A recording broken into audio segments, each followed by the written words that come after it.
என்னவழி 48. பிருத்திவி கூறிய அனைத்துமே அதிர்ச்சியாகத்தான் கேட்டுக்கொண்டிருந்தான் ஆகாஷ். அவ்வளவு பெரிய ஃபார்ம் ஹவுஸ் வேண்டாம் என்கிறானா என்ற ரீதியில் இருந்தது அவனுடைய பார்வை. ஆனால் அவனுக்கு அது மட்டும் இல்லை, இன்னும் எவ்வளவு சொத்துக்கள் இருக்கிறது, அதையும் வேண்டாம் என்று தான் கூறுகிறான் என்பது சொக்கலிங்கம் பேச பேசத்தான் ஆகாஷிற்கு புரிந்தது. அவங்க அப்பாவோட சொத்து எதுவுமே தனக்கு வேண்டாம்னு அவனோட 15 வயசுலேயே சொல்லிட்டான்ப்பா. 18 வயசு ஆகும்போது வக்கீல் அவன்கிட்ட போய் பேசும்போது இதில் எந்த சொத்தும் தனக்கு தேவையில்லைன்னு சொல்லிட்டான். அதனால் அவங்க அப்பா இப்படி எழுதி வச்சிருக்காரு. இது மட்டும் இல்லை, அவனுக்கு நிறைய சொத்துக்கள் இருக்குது. அதோட எல்லா பத்திரங்களும் என் வீட்டில் ஒரு காப்பி இருக்குது. வக்கீல் இவன்கிட்ட ஒப்படைக்க சொல்லி என்கிட்ட கொடுத்து வச்சிருக்காரு. இவனுக்கு சொத்துக்கள் மேலே விருப்பம் இல்லாமல் இருக்கலாம், ஆனால் இவனோட சந்ததிகளுக்கு தேவைப்படும்னு நான் தான் அதை பத்திரமா வச்சிருக்கேன் என்றார் சொக்கலிங்கம். இந்த விஷயம் பிருத்திவிராஜருக்குமே தெரியாது. அதிர்ந்து தன் தாய்மாமனை பார்த்தவன், நீங்கள் எப்போ மாமா இதெல்லாம் வாங்குனீங்க, ஏன் என்கிட்ட சொல்லவே இல்லை என்று கேட்டான். வக்கீல் என்கிட்ட ஒரு சில டாக்குமெண்ட்ஸ் கொடுத்து தான் அதை பத்திரமா பார்த்துக்க சொன்னாருப்பா. கதிரேசன் மேலே அவருக்கு நன்மதிப்பு இல்லை. உங்கள் அப்பா இந்த சொத்து முழுக்கவும் உனக்கு போய் சேரணும்னு வேண்டிக்கிட்டதுனால அவர்கிட்ட அது பாதுகாப்பாக இருக்காதுன்னு என்கிட்ட வச்சுக்க சொல்லியிருக்காரு. ஆனால் இன்னுமே அதோட லீகல் அத்தாரிட்டி ஏழுமலை தான் வச்சுருக்காரு. ஒரிஜினல் பத்திரங்கள் மட்டும்தான் நம்ம வீட்டில் இருக்குது என்று பிருத்திவியை பார்த்து கூறினார் சொக்கலிங்கம். பிருத்திவிக்கும் அது அதிர்ச்சி தான். சொக்கலிங்கமும் மேலும் பேச்சை தொடர்ந்தார். இவன் வேண்டாம்னு சொல்கிறான், ஆனால் இவன் வாரிசுகளுக்கு அது தேவைப்படும்னு நான் பத்திரமா எடுத்து வச்சுருக்கேன். இப்போது இதோட வாரிசுன்னு பார்த்தா அது கார்த்திகேயனும் மதியழகியும் தான் என்று ஆகாஷிடம் சொக்கலிங்கம் கூறிக்கொண்டிருக்க ஆகாஷும் அமைதியாக கேட்டுக்கொண்டிருந்தான். என்ன பதில் சொல்வது என்று தெரியவில்லை. சொத்தை விரும்பாத ஒருவன் என்று ஆச்சரியமாகத்தான் பிருத்திவியை பார்த்திருக்க முடிந்தது அவனால். தம்பிதான் சொல்கிறானேப்பா, இவரோடவே நாங்கள் போய்க்கிறோம், நீ இங்கே இருந்துக்கோ, மதியழகி உன்னை தேடிக்கிட்டே இருப்பா என்று கூறிவிட்டு ஆகாஷுடனே சென்று விட்டனர் தம்பதிகள் இருவரும். அந்த ஃபார்ம் ஹவுஸ் அவனுக்கு தெரியும், ஆனால் அது யாரோ வேற்று மாவட்டத்தில் இருப்பவர்களுடைய ஃபார்ம் ஹவுஸ் என்றுதான் தெரியும். வெளியிலிருந்து மட்டும்தான் பார்த்திருக்கிறான், அதுவும் நண்பர்களுடன் சேர்ந்து நண்பர்களாக. இப்போதுதான் அது பிருத்திவியுடையது என்று அவனுக்கு தெரிந்தது. ஆகாஷ் அவர்களை அழைத்து கொண்டு ஃபார்ம் ஹவுஸுக்கு வந்து சேர அந்த கேட்டின் லாக்இன் சிஸ்டம் திறக்க முடியாமல் வாயில் காவலாளியே திணறினார். ஆகாஷுக்கு இந்த விஷயம் அதிர்ச்சியை தந்தது. ஃபார்ம் ஹவுஸுக்கு எதற்கு இவ்வளவு பாதுகாப்பு செய்து வைத்திருக்கிறான் என்று யோசனையுடன் இறங்கியவன் வாயில் காவலாளியிடம் கேட்க, சார் நீங்கள் வருவீங்கன்னு முதலாளி ஐயா சொன்னார், ஆனால் இந்த லாக்கிங் சிஸ்டம் எல்லாம் இன்னும் சரி பண்ணலை, அதுக்குள்ளே அவசரமாக போயிட்டாரு. இந்த சின்ன கேட் வழியாக தான் நாங்கள் எல்லாம் உள்ளே போவோம் வருவோம். ஐயாவையும் அம்மாவையும் இந்த கேட் வழியாக உங்களையும் சேர்த்து கூட்டிகிட்டு போக சொன்னார் என்று பணிவாக கூறினார். காரை அங்கேயே நிறுத்திவிட்டு மூவருமாக அந்த சின்ன வாசல் வழியாக அங்கிருந்த தோட்டக்காரர்களுடன் சேர்ந்து வீட்டிற்குள் வந்தனர். மீனாட்சி சாவி கொண்டு கதவை திறந்து உள்ளே அவனை அழைத்து விருந்தோம்பும் விதமாக பேசினார். வரவேற்பரை சுற்றி பார்த்த ஆகாஷ், இல்லைம்மா, இன்னொரு நாள் வரேன், அப்போ பொறுமையாக சாப்பிட்டு போகிறேன். அங்கே வீட்டில் கார்த்திகேயன் அவங்க அம்மா இல்லாமல் ரொம்ப தொல்லை பண்ணுறான்னு காலையிலேயே தேன்மொழி ஃபோன் பண்ணான். நானும் வீடியோ மூலமாக கார்த்திகிட்ட பேச வச்சேன், ஆனால் அவள் இன்னும் அதிகமாக பண்ண ஆரம்பிச்சிட்டான்னு நிமிஷத்துக்கு ஒரு வாட்டி தேன்மொழி ஃபோன் பண்ணிக்கிட்டே இருக்கா. கார்த்திக் ரொம்ப அம்மா செல்லம், அவள் இல்லாமல் இருக்கவே மாட்டான். ஆனால் இந்த மாதிரி நேரத்தில் அவனை ஹாஸ்பிட்டல் கூட்டிகிட்டு வர்றதும் நல்லதில்லை. 2 பேருக்கும் உடம்பு சரியில்லாமல் போயிடுச்சுன்னா வெண்ணிலா ரொம்ப வாடிடுவா. எங்களாலையும் அதை பொறுத்துக்க முடியாது. உங்கள் வழியிலேயே விட்டுட்டு போனால் மரியாதை இருக்காதுன்னு தான் இவ்வளவு தூரம் வந்தேன். அது மட்டும் இல்லை, வீட்டையும் தெரிஞ்சுக்கணும்னு நினச்சேன், அவ்வளவுதான். நீங்கள் இருந்து ஓய்வு எடுத்துக்கோங்க, நான் கிளம்புறேன். இன்னொரு நாள் நேரம் கிடைக்கும்போது பொறுமையாக வந்து பேசுகிறேன் என்று கூறிவிட்டு ஆகாஷ் அங்கிருந்து கிளம்பிவிட்டான். காலையிலிருந்து அலைபேசியில் கார்த்திகை சமாதானம் செய்து கொண்டிருந்ததை அவர்களும் பார்த்தார்கள்தான். அவனுக்கு அழுது ஏதாவது வந்துவிடப் போகிறது என்ற பயமும் அனைவரையும் போல அவர்களுக்கும் தொற்றிக்கொண்டது. அதனால் ஆகாஷ் கூறியதற்கு மறுபேதும் கூறாமல் ஆமோதிப்பாக தலையசைத்தனர். அவன் கிளம்பியதற்கு பிறகு, இந்த பிள்ளை நல்ல பிள்ளையா தெரியுறாங்க என்று மீனாட்சி சொக்கலிங்கத்திடம் கூற, நம்ம புள்ள தப்பு செய்யாமல் எல்லாம் நல்லபடியாக நடந்திருந்தா இந்நேரம் உறவு முறையும் சுமூகமாக இருந்திருக்கும். ஆகாஷ் மட்டும் இல்லை, அந்த வீட்டை சேர்ந்தவங்க எல்லாருமே ரொம்ப நல்ல மாதிரி தான் தெரியுது. நம்மக்கிட்ட எந்த பாகுபாடும் இல்லாமல் நல்லா பழகுறாங்க என்று கூறியவர் ஆழ்ந்த பெருமூச்சை இழுத்து விட்டார். இனிமேலாவது எல்லாம் நல்லபடியாக நடக்கணும்னு நம்ம அந்த அங்காள பரமேஸ்வரை வேண்டிக்கலாம். நம்மளால் செய்ய முடிஞ்சது அது மட்டும்தான். இனிமேல் கடவுள் விட்ட வழிதான். குழந்தை அப்பாவுக்காக தவிக்கிறது பார்க்கும்போது எனக்கே ரொம்ப மனசு வருத்தமாக இருக்குது. கணேசனும் அதைத்தான் சொல்லிக்கிட்டு இருந்தார். இவங்க 2 பேரும் சீக்கிரமாக ஒன்று சேர்ந்து குழந்தைங்கள ஒன்றா வளர்க்கணும்னு. ஆனால் நாம் நினைக்கிறது எல்லாம் நடக்கிறது இல்லையே. கடவுள் இவங்க 2 பேருக்கும் என்ன எழுதி வச்சிருக்கிறாரோ பார்க்கலாம். அதை காலந்தான் முடிவு பண்ணும். அப்படி கூறும்போதே மனதளவில் நிறைய வேண்டுதல்களை வைத்து கொண்டுதான் இருந்தார். இவர்கள் இருவரும் சீக்கிரமாக ஒன்று சேர வேண்டும் என்று. இரவு ரவுண்ட்ஸ் எல்லாம் முடிந்துவிட்டு பிருத்திவி தன் மகளுடைய அறைக்கு வரும்போது ஓரமாக இருந்த கட்டிலில் குமரனும் இனிய நிலாவும் அமர்ந்திருந்தனர். வெண்ணிலா மகளுடைய கட்டிலேயே அமர்ந்து அவளுக்கு ஊட்டி கொண்டிருந்தாள். தன் தந்தையை பார்த்ததும் அப்பா என்று அவள் அழைக்க அருகில் சென்றவன், சமத்துக்குட்டி அழகா சாப்பிட்றீங்களே என்று கேட்டபடியே சேரை எடுத்து போட்டு வெண்ணிலாவிற்கு எதிர்ப்புறமாக அமர்ந்தான். அப்பா, இன்னைக்கு நீங்கள் கதை சொல்கிறீங்களா? நாளைக்கு காலையில் எனக்கு இட்லி நீங்கள் தான் ஊட்டி விடணும், சரியா என்று மகள் கேட்ட அனைத்திற்கும் சம்மதமாக தலையசைத்தவன் அவளை தூக்கி கொண்டு ஜன்னலில் அருகில் சென்று நின்றான். மதியழகிக்கு உடம்பு சற்று தேரவும் வெண்ணிலாவின் கோபம் திரும்பவும் முருங்கை மரம் ஏறியது. இருவரின் பிணைப்பை பார்க்கும்போது சற்று கடுப்பாக இருந்தது.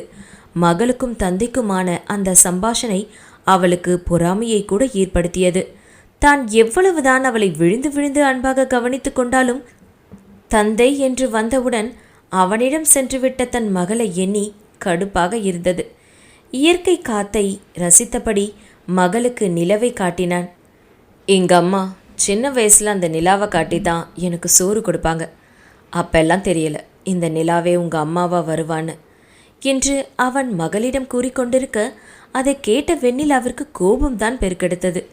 குமரனின் முகத்தில் புன்னகை அரும்ப இனிய நிலா புடவை தலைப்பை வைத்து வாயை பொத்தி கொண்டு சிரிப்பை அடக்குவதற்கு பெரும் பாடுபட்டார். குழந்தைக்கு ஜுரம் அடிக்குது, பனிக்காத்துல திரும்பியும் வச்சுட்டு இருந்தா ஜுரம் அதிகமாயிடாதா?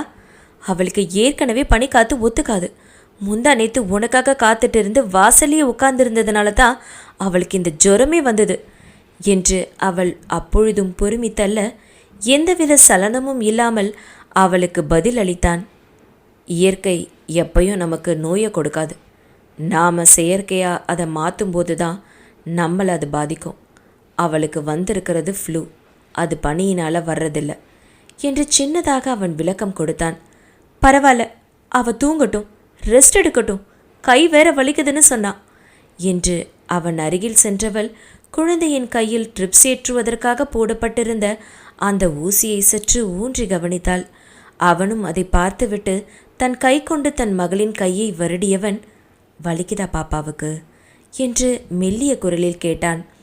ஆமாம் என்பது போல அவள் தலையாட்டினாள்.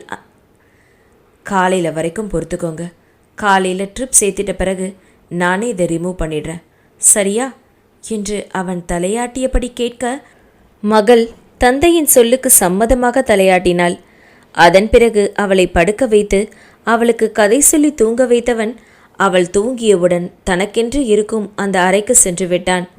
மாலை மங்கும் நேரத்திலே மருத்துவமனையில் வேலை செய்யும் ஒரு கம்பவுண்டரின் உதவியுடன் தனக்கு தேவையான துணிமணிகளை வாங்கியிருந்தான். காலையில் அந்த அறையிலேயே குளித்துவிட்டு அந்த உடையையும் அணிந்து கொண்டு தன் மகளை பார்க்க சென்றான். மருந்தின் உபயத்தால் அவள் நன்றாக உறங்கிக் கொண்டிருக்க சரவணன் காலையிலேயே மற்றவர்களுக்கு தேவையான உடை மற்ற பொருட்களுடன் வந்திருக்க குழந்தையை பரிசோதனை செய்துவிட்டு காலையிலேயே ட்ரிப்ஸை ஏற்றியிருந்தான். மகள் வலிக்கிறது என்று கூறியிருந்தாலே தேவையான மருந்து உபகரணங்களை ஏற்றிவிட்டு அதை எடுத்து விடலாம் என்று எண்ணத்துடன் அந்த நாளும் அப்படியே சென்றது. மாலையில் குழந்தைக்கான டிஸ்சார்ஜ் சம்மரியை சுபத்ரா எடுத்து வந்து கொடுக்க அதை வாங்கிய ஆகாஷ் சரவணன் பில் செட்டில் செய்வதற்காக போக அங்கே ஏற்கனவே பணம் கட்டிவிட்டதாக கூறினார்கள். யாரு கட்டுனாங்க?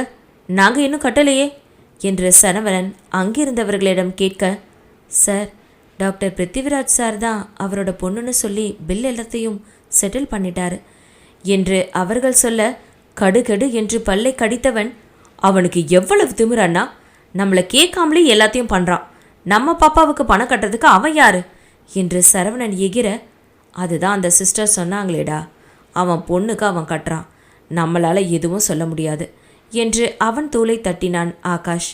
அண்ணா, இந்த உரிமையை நாம் இன்னும் கொடுக்கறதுக்கு முன்னாடி அவன் எடுக்கிற மாதிரி இருக்கு. நாம் கொடுக்குறோமோ இல்லை அவனே எடுத்துக்கிறானோ, ஆனால் அந்த குழந்தையோட அப்பா அவன்தான். அதுதான் டிஎன்ஏ டெஸ்ட் வேற எடுத்து ப்ரூஃப் பண்ணியிருக்கான்லே.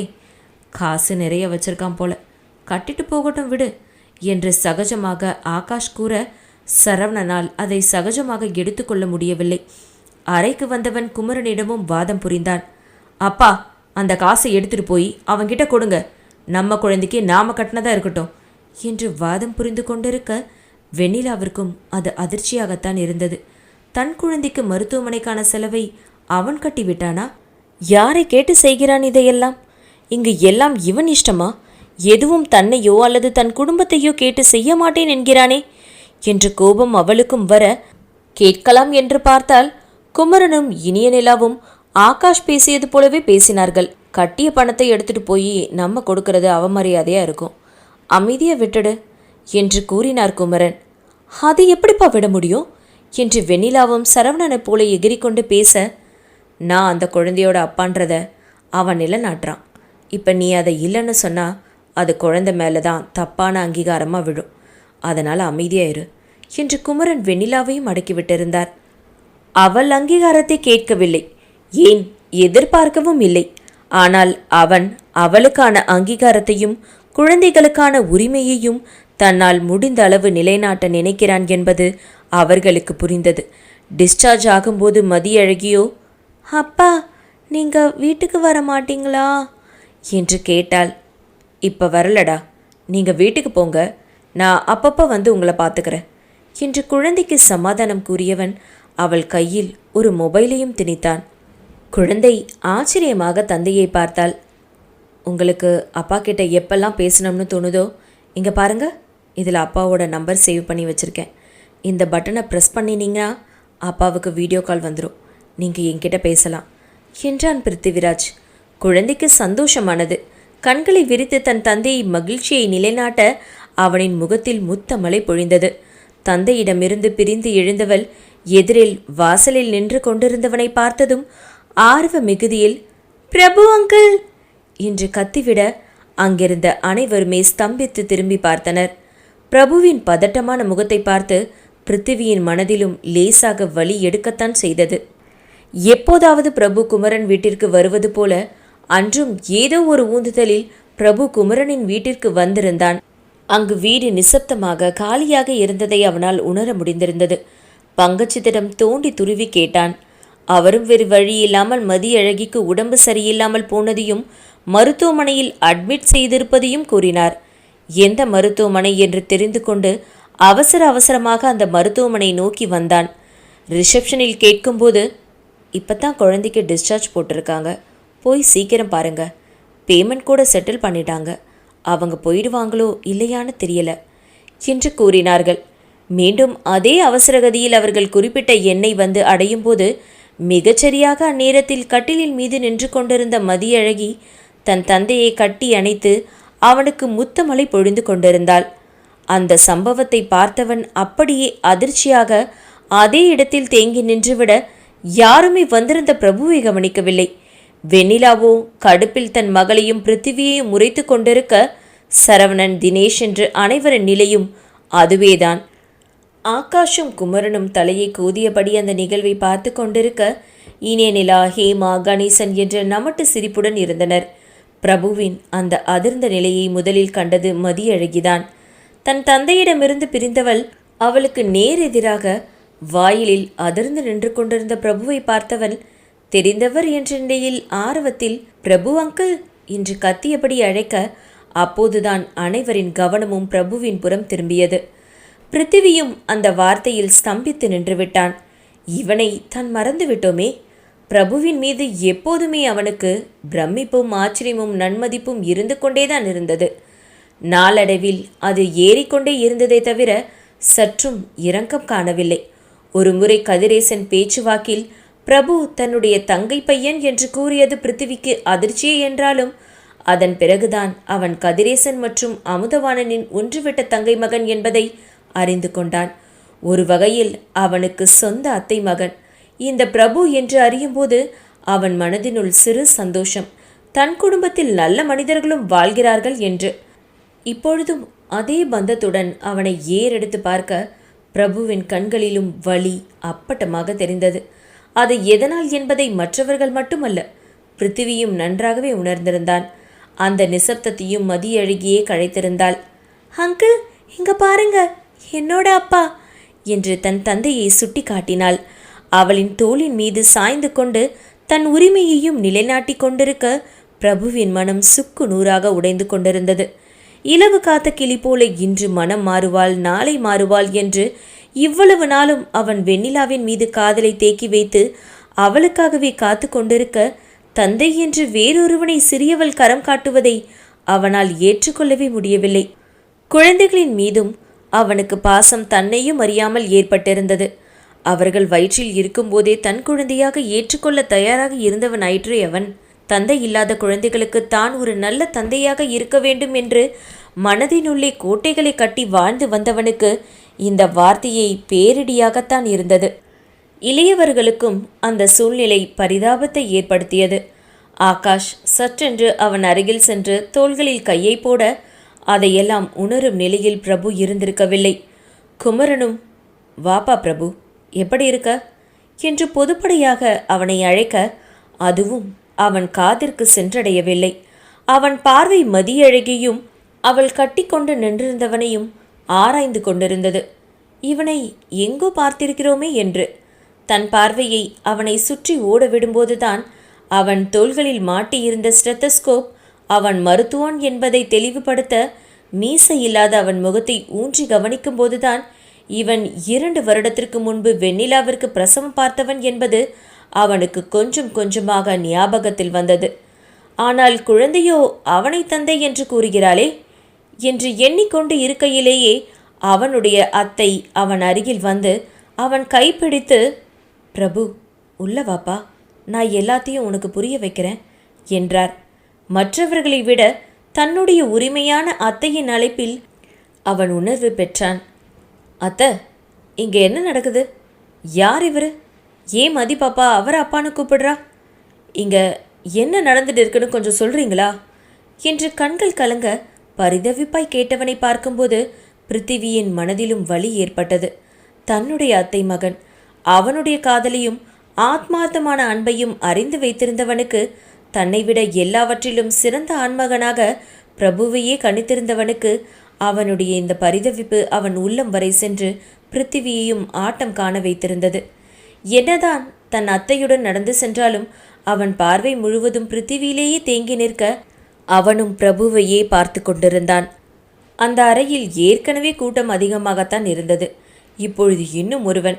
தான் இங்கு இருப்பது சரியில்லை, வெளியில் சென்று விடலாமா என்று பிருத்திவி யோசித்து கொண்டிருக்க, அவன் மகளோ அவன் கழுத்தை இன்னுமே கட்டி கொண்டிருக்க அதற்கு அவனுக்கு வழி இல்லாமல் போனது. இனிய நிலா பிருத்திவி யார் என்று பிரபுவிற்கு பட்டும் படாமல் புரிய வைத்து கொண்டிருக்க அவனுக்கு கோபம் பொங்கி எழுந்தது. எப்படி அத்த, கடத்தி இருக்கான், நம்ம பொண்ணை கஷ்டப்படுத்தி இருக்கான், குழந்தை கொடுத்திருக்கான், அவனை போய் உங்களால் எப்படி ஏற்றுக்க முடிஞ்சது என்று ஆங்காரமாக அவன் கேட்டு நிற்க, அவன் கேட்கும் கேள்விகளுக்கு பதில் சொல்லுங்கள் என்று தினேஷும் சரவணனும் பெருமூச்சு விட்டபடியே அவனையும் மற்றவர்களையும் பார்த்து கொண்டிருந்தனர். பெரியவர்கள் பிரபுவிற்கு புரிய வைக்க முயற்சி செய்து கொண்டிருக்க அவன் கிட்டத்தட்ட தினேஷும் சரவணனும் எந்த கேள்விகளை கேட்டார்களோ அதே கேள்விகளால் அவர்களை தொலைத்து கொண்டிருக்க, குழந்தை அவனை அப்பாவா ஏற்றுக்குச்சு, நாங்களும் அவனை மன்னிச்சிட்டோம் என்று பெரியவர்கள் முடித்து கொள்ள பார்க்க, குழந்தைக்கு என்ன தெரியும், அவ சின்ன பொண்ணு என்று பிரபு அவர்களுக்கு விளக்கம் கொடுக்க எத்தனித்தான். சற்று நேரம் அந்த அறையே சொற்போர் நடந்து கொண்டிருந்த ஒரு போர்க்களமாகத்தான் காட்சியளித்தது. அந்த வார்த்தையாடல்கள் வெளியிலும் கேட்டிருக்க அங்கிருந்த செவிலியர்தான் உள்ளே நுழைந்தார். அங்கிருந்த ஜன நெரிசலையும் மருத்துவமனை என்று பாராமல் வாதிட்டு கொண்டிருப்பதையும் பார்த்துவிட்டு சத்தம் போட்டார். என்ன இது கூச்சல்? இது ஹாஸ்பிட்டல்னு மறந்துட்டீங்களா? உங்களோட சண்டையெல்லாம் உங்கள் வீட்டில் போய் வச்சுக்கோங்க என்று கத்திய பிறகுதான் அந்த கூட்டத்தில் ஒருவனாக குழந்தையை கட்டிக்கொண்டு நின்றிருப்பது பிருத்திவியை என்று தெரிந்தது. அவர் வாய் தானாக மூடிக்கொண்டது. டாக்டர், நான் உங்களை கவனிக்கலை, சத்தமாக இருக்குன்னு உள்ளே நுழைஞ்சிட்டேன் என்று தடுமாறி கூறினார். அவனிடமிருந்து எந்த பதிலும் இல்லை. அமைதியாக சலனமற்ற பார்வையை தான் பார்த்து கொண்டிருந்தான். ஆனால் தன் பெண் மீது இருந்த கையை அவன் சற்றும் விலகி கொள்ளவில்லை. இவள் என்னுடையவள், என்னுடைய உயிர் நீரிலிருந்து உதிர்த்தவள்.